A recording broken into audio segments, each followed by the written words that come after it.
the question is how to force Russia to start to negotiate. Because again, so far Russia is not negotiating. They are, expecting capitulation, which they are ready to sign, but they're not actually negotiating with Ukrainians. Uh, and the problem is that Russia is a huge country,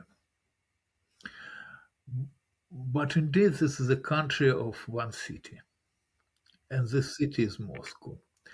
And the entire Russia is actually concentrated in Moscow. And this is not just 10% of population, which is huge, by the way. For a country like Russia, 10% of population of the entire country living in one city, it's a big deal. But it's this population which actually represents Russia, which makes decisions, which rules Russia. I mean, everything is in Moscow. All those people who are dealing with Russian business, they're in Moscow. All financial institutions are in Moscow. Everything is in Moscow. And believe it or not, Moscow is untouched. And it's untouched for a reason. And they were living since 22. Both Europeans and Americans, this was when Biden was president, were actually limiting Ukrainians with weapons, with kind of weapons they were given, with permissions, what Ukrainians may or may not do with these weapons. So, for example, for several years, Ukrainians were not allowed to use Western weapons to strike against the territory of the Russian Federation. If you think about this, this is a ridiculous demand. You cannot win the war. You actually cannot fight the war if you are not able, if you are not allowed to strike against the territory of your enemy. Ukrainians had the right to use Western weapons in strike against their own occupied territories, like Crimea, but they were not allowed to use those weapons to strike against the territory of the Russian Federation. This changed by the end of Biden in the White House.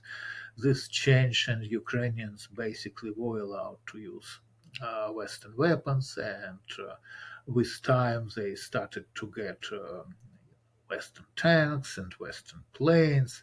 But right now, for example, they have American planes, but they do not have missiles for them, and they're not able to use them actually, because Trump is not giving them to Ukrainians. Trump is not selling them to Ukrainians, and those planes are useful.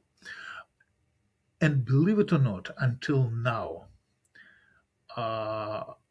Moscow is not allowed to be touched.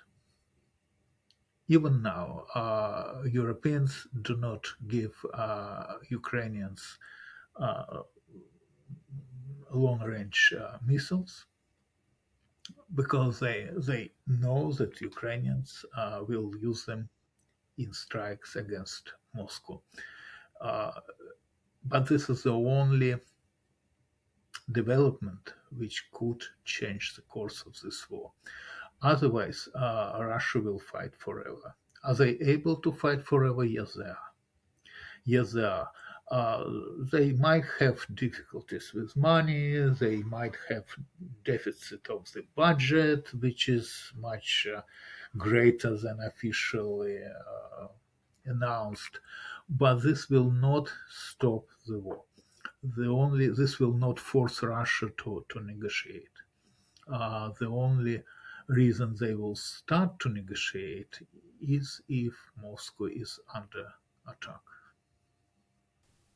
But are European nations not right to worry about what sort of retaliation Putin or the Kremlin would use if Moscow came under that sort of direct bombardment? I mean, the Russians have repeatedly threatened they've not actually fulfilled any of these threats yet, of course, but they've repeatedly threatened the use of nuclear weapons in some degree.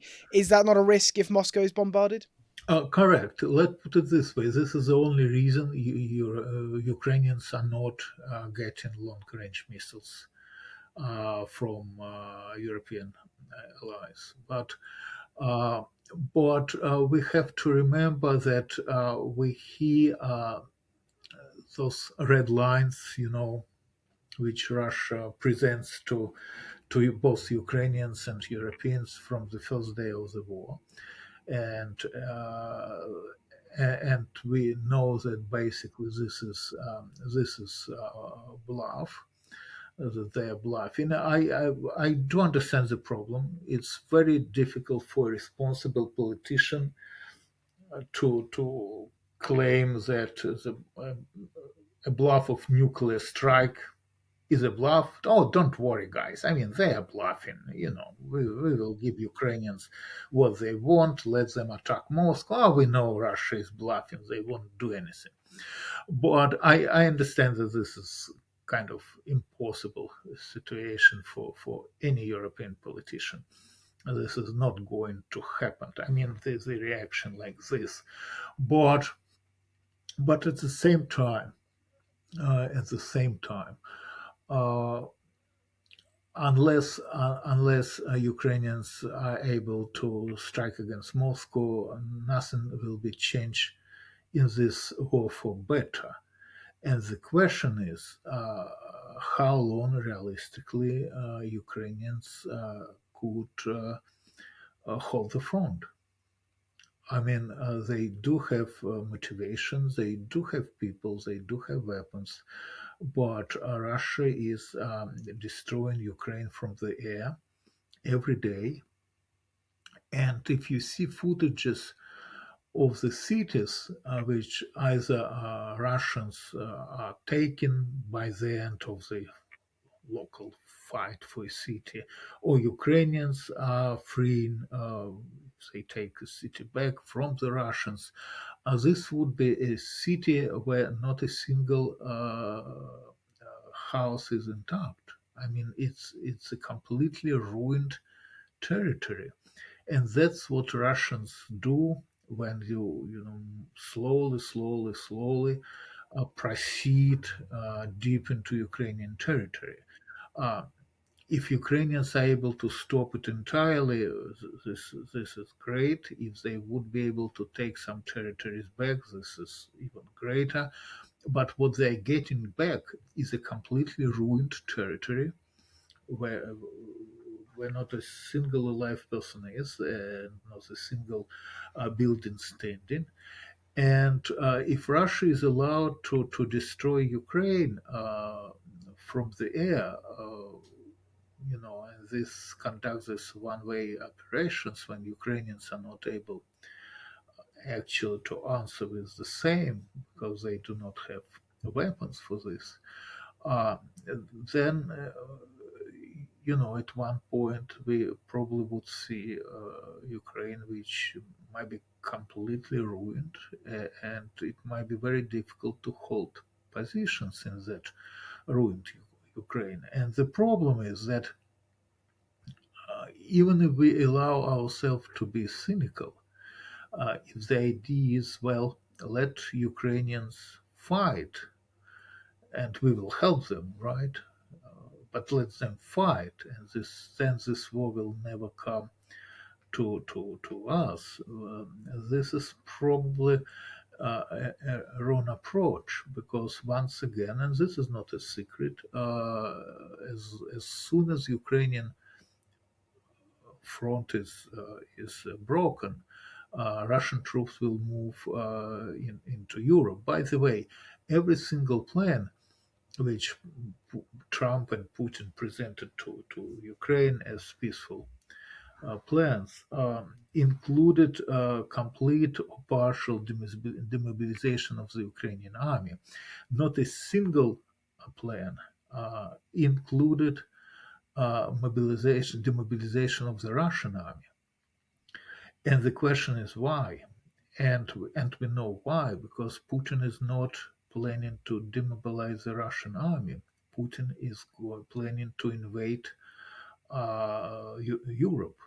And in addition to this, um, every time Russia takes territory with people, like this was happening usually, I mean, this was happening in 2014 and in the beginning of the war of 22, they start to draft Ukrainian male population into Russian army. They issue Russian passports to them and they draft them into the Russian army.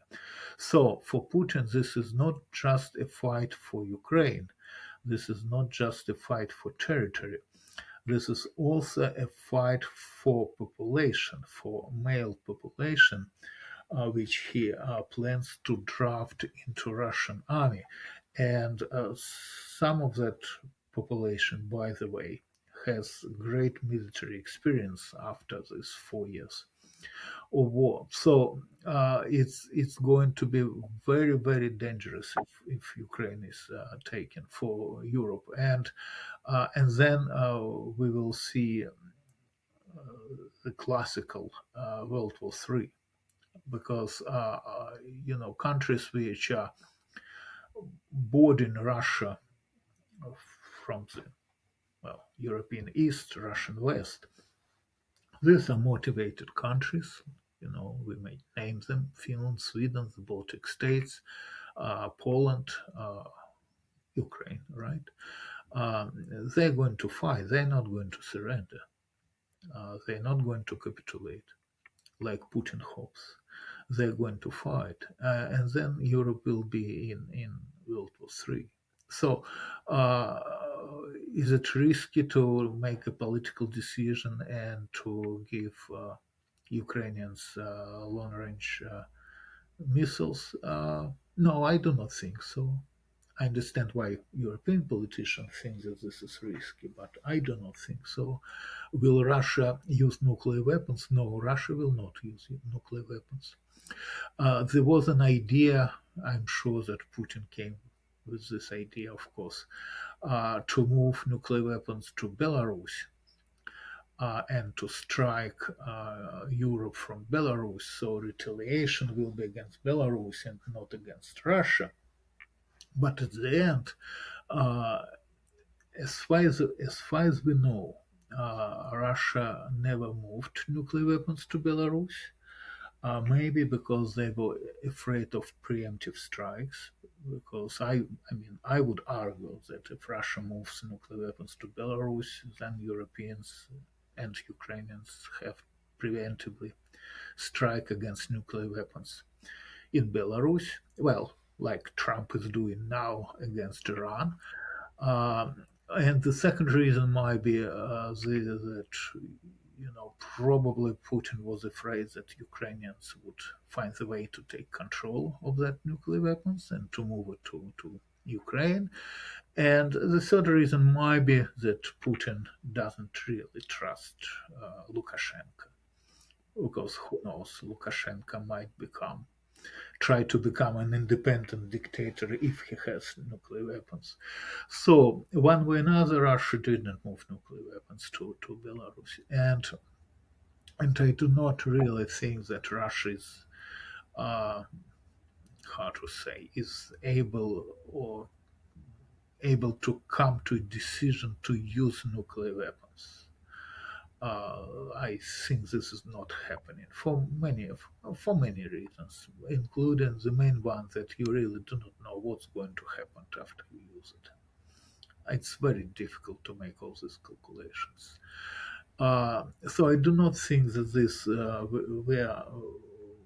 we are risking to have nuclear war, but we are risking to have, in the beginning at least, conventional war, classical World War III, if Russia is able to proceed into Europe.